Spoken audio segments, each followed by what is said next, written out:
All right.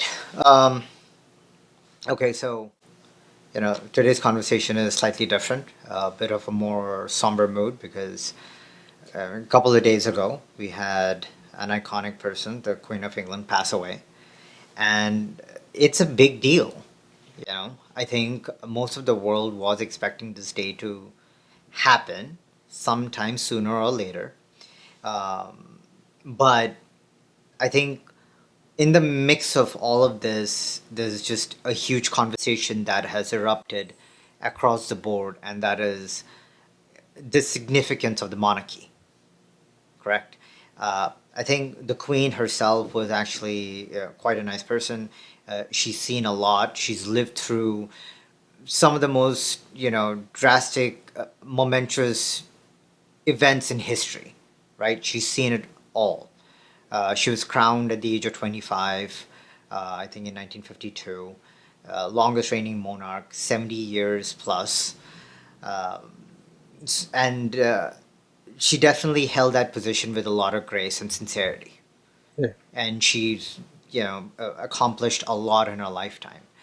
But outside of her, just as an individual, the the establishment that she represented was the British Empire, and the British Empire, infamously, is what caused, they were responsible for all of the colonization that happened for years and years, for decades.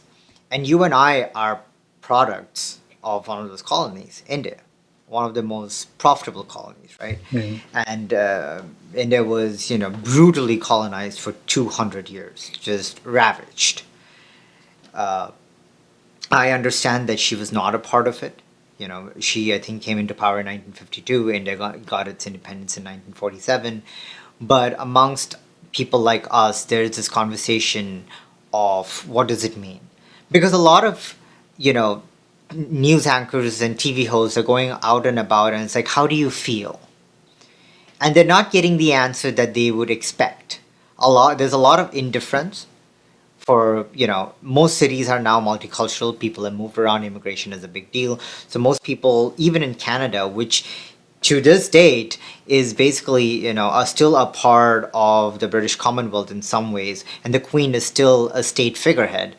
um, there's a lot of indifference because most immigrants are like, well, I don't know what she stood for, if anything, other than ravaging my country, right?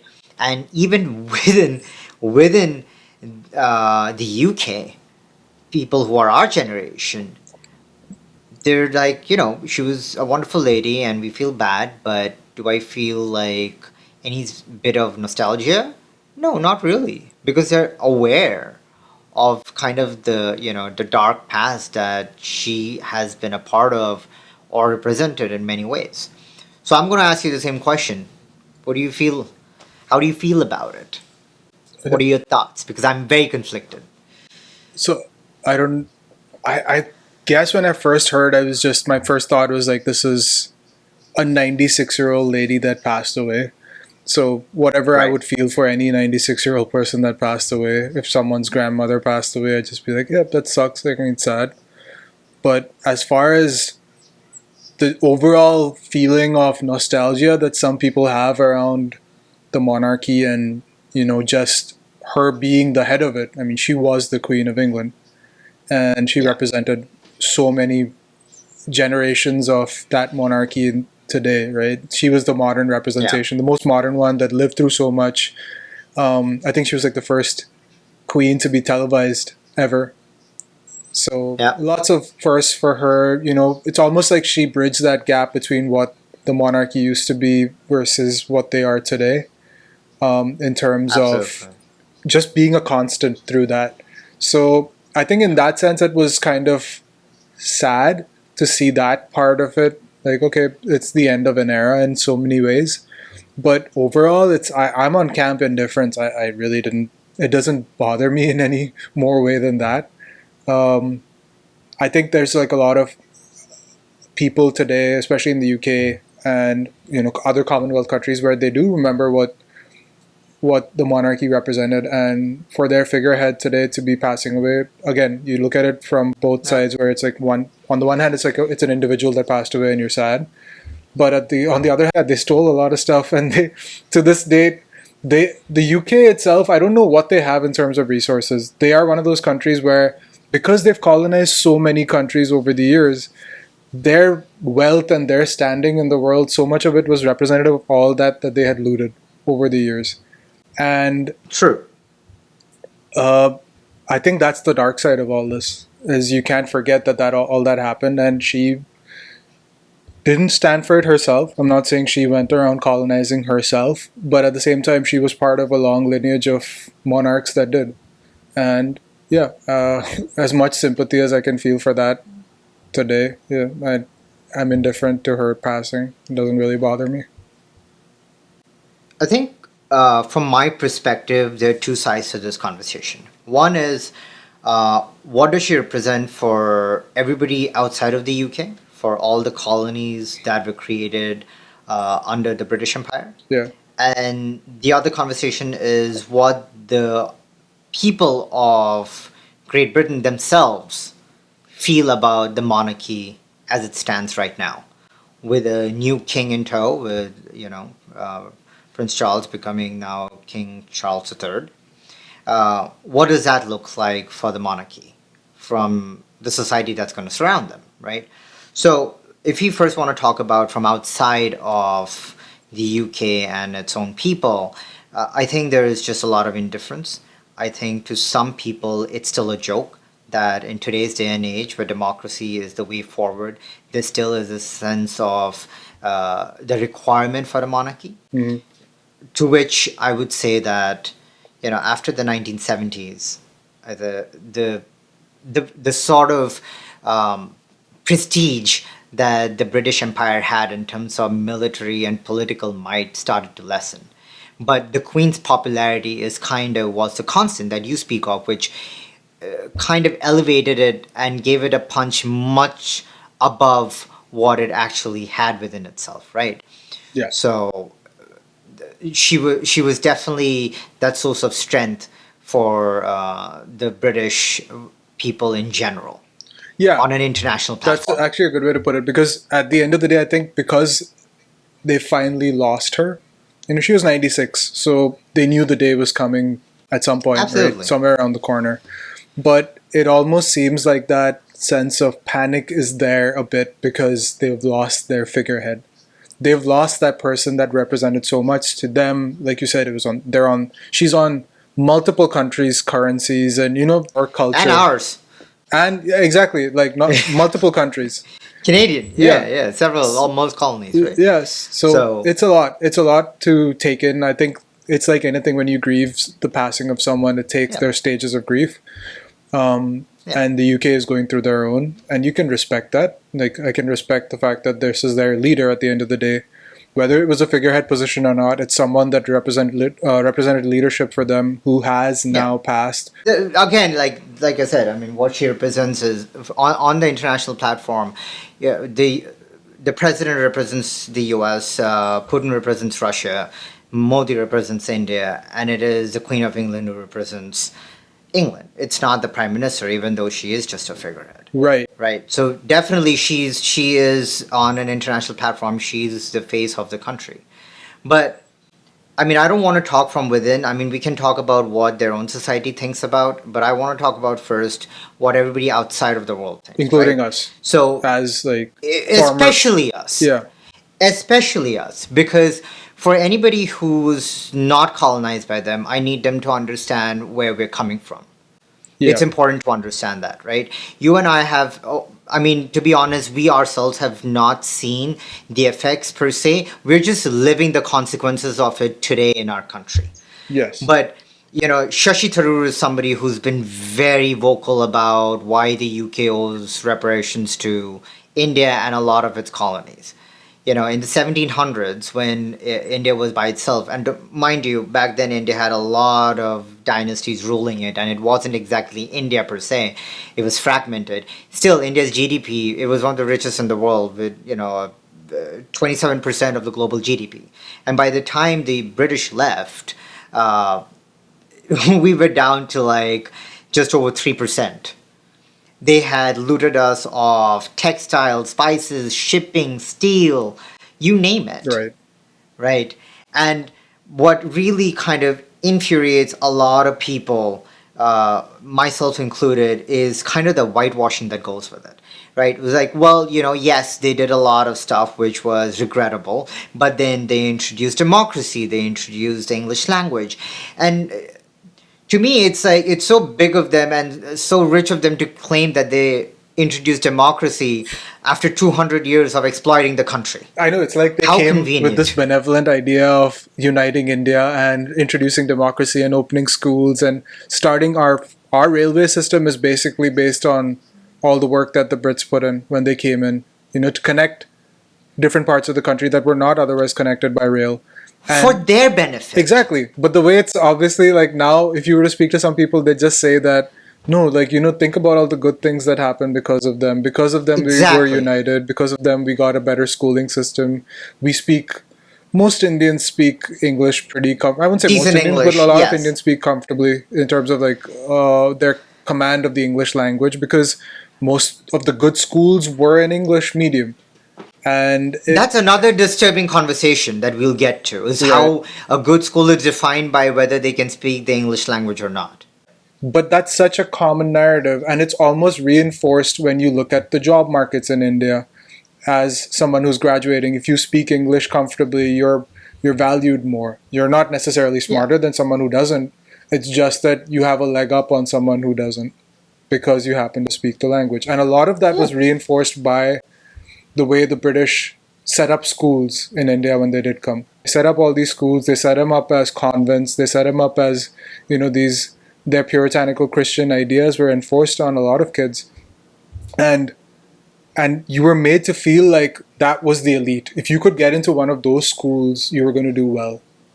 They had set it up. I mean, they didn't set it But up with that just idea. They set it up so that we could, at the end of the day, supply them with clerks or whatever it is that they needed in their public offices. exactly. They were basically self-serving their need. It was Right, never in the interest of the Indian public in general. Nothing they did was in the interest of developing a country right. that they were ruling.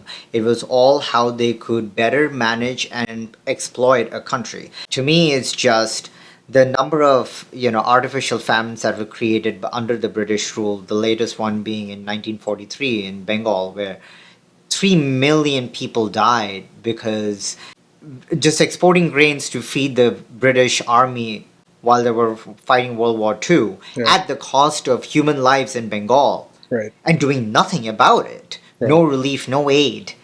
It just shows a lack of empathy.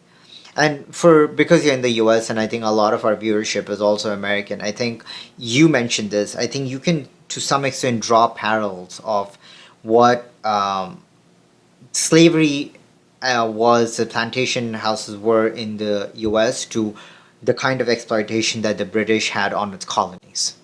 Yeah. I mean, They're very parallel. they basically exported labor from colonies to places where they needed it. And That's the American dark history, and the British is they exported all goods, money, resources right. from every country that they colonized. Again, if we look at who's in charge today, we're not saying that that's representative of their moves No, today, but it's still part of the same regime that did all that. You can't discount and say that that's, oh, they're so different. Are they really? It's the same monarchy. It's not a different monarchy we're talking about. It's the same monarchy that made all those calls back then. So, yeah, and that brings me to the second part of our conversation. Is all right that we know what they did outside of the country. Now, within the country, as British society is today, I was seeing a lot of interviews. People who are our generation, our age, you ask them, who've not really had any consequences of colonialism and are actually probably might have benefited from it. Even they are aware of what it represents, and they're not comfortable with it. yeah. The conversations where they're like, yeah, she was 96. As on a human level, I feel bad. But am I concerned about what it stood for and what's going to happen to the establishment after her passing? Not really. It's not something that I am proud of as a British citizen, Yeah. right? It's So, I don't know. So Like I that's the think thing. It's like I'm glad you're relevance. looking at it from that perspective too, because there is definitely almost this generational divide in terms of what the Queen meant to the public in the UK. Absolutely. And Yeah. yes, I think a lot of it was because there wasn't maybe as much information available. I think there's something to say about, like, you look at just the way that, again, I honestly feel like my most recent memories of the British monarchy have to do with tabloid stories more than anything else, whether it's around Meghan Markle or you had mentioned, we were talking before this, and you had mentioned Prince Prince Andrew. Andrew. Those are the stories that I remember. And it's hard for me to, so that sort of stuff is more of the side that would maybe get hidden before. Like, that's the stuff that people didn't talk about before because they didn't know. That was the stuff that would get swept under the rug, Yes. that these people were so powerful and pulling all these moves that no one really knew this was going on. Now that there is an awareness of this, all this, and we can't discount you can't forget that Meghan Markle is black. She's the first person of royalty in that monarchy who is not white. And the way that she's been treated, you can't pretend like that didn't happen. And it happened on the Exactly. Queen's Yeah. watch. I'm not saying the Queen did anything herself. Maybe she did. No. But it happened on her watch, and But everyone could see it was happening. And she had a platform to speak about it, and she did. yeah. And it called all sorts of negative press towards the Brits and their monarchy. You can't hide from that. That's the stuff that maybe we didn't see before, and the generations before us, our parents and their parents, they didn't see any of that. They only saw the Queen waving on the floats or at the Republic Day parade or whatever it may be. That Right. pristine, clean image of the monarchy was what was put out there for everyone to see. But all this happened, right? And I think because of that, maybe right now, like you said, most people today, our generation and younger, have that view of the monarchy as well. So there is a certain level of indifference, and also, I don't want to say shame, but at the same time, they're not proud of what happened in the past, and No, all not these at all. stories that are associated with their queen or their monarchy. To me, it's. I think the respect was not towards the establishment as much as it was to her as an individual. Mm. And with her gone, um, there is yet to see if the monarchy still continues to kind of command that respect still with King Charles. That's one. Two is it is a tourist attraction of late. That's what it's become. It's the tabloid culture makes people very popular, and the monarchy, I think, has sprung into popularity in the past decade because of all the scandals and the gossip, and uh, The Crown. people enjoy it. The Crown. The Crown, exactly. There are The shows TV show. after it.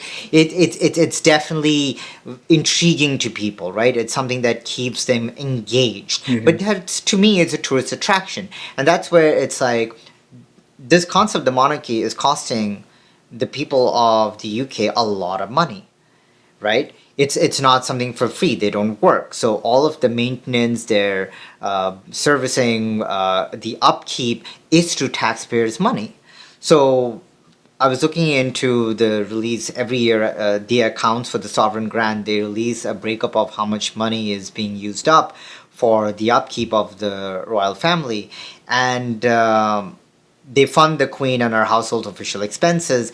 And as of June 2022, it shows the monarchy cost the taxpayer 102.4 million pounds during 2021 to 2022, an increase of 17% from the previous financial year. I guess they're suffering from inflation as well. Yeah, I mean, stuff is expensive. Stuff is expensive for everyone, even the queen and her family.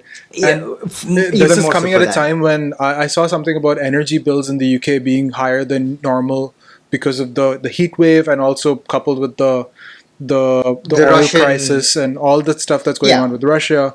So, yeah. and yet they're paying for the queen's AC bill or the king's AC bill, whatever. So, To be honest, I don't mind them paying for the queen. My problem is all the 56 other royal family members who enjoy that status and wealth without having contributed as much to society. right, I guess, That's a yeah, the conversation to queen be had.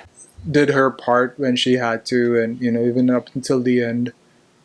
she was Yeah, I mean, active. it is a sacrifice. Yeah, Yeah, I it mean, was an active she role. definitely, yeah, she it's an active role. There's a lot of personal sacrifice. You can't just live your life the way you want to. All agreed, but that's a conversation that I think we need to continue having. Is now that she's gone, and may her soul rest in peace. Do we really need a king now? Are we beyond this? Is society past this? Does the new world that's coming, the coming generation, really need a king to look up to? And of all people, King Charles, somebody who's controversial, somebody who's not a fan favorite, Hmm. and with the whole Diana episode, which is another conversation in its own. But yeah, it's going to be interesting to keep up with this and see where it goes.